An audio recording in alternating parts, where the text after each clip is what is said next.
ఆత్మయు పెళ్లి కుమార్తె అంటే ఎవరు? పెళ్లి కుమార్తె అంటే ఎవరు? సంఘం. ఆత్మయు సంఘం ఏమైపోయారు ఇప్పుడు?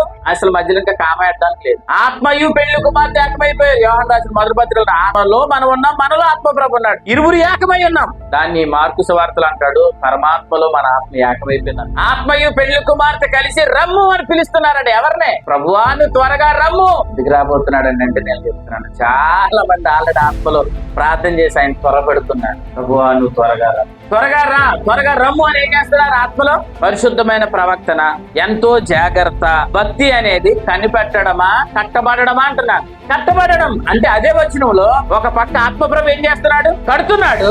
సేమ్ అదే వచనంలో ఆత్మప్రభు ఆయన రాకడ కొరకు కనిపెట్టేటట్లు మనం సిద్ధపరుస్తున్నాడు. అపేక్షిస్తున్నాం. అపేక్షిస్తూ ఆటోమేటిక్ మనం ఏమని పిలుస్తున్నాం? ప్రభుని రమ్ము అని పిలుస్తున్నాం. ఇప్పుడు అపేక్షించు అనే పదం కింద పుట్టినోట్లు ఏమని చూడండి, త్వరపెట్టుచు. మీలో ఆయన రాకడ కొరకు త్వరపెట్టేవారు లేచుదురు గాక. ఈ కడవరి దినాల్లో ప్రభు రాక ఆలస్యం అవుతుంది, ఇప్పుడప్పుడే ప్రభు రాడు అని ఎవరైతే అనుకుంటున్నారో వారి మీద ఒక మత్తు కలిగించి ఆత్మ పనిచేస్తుంది.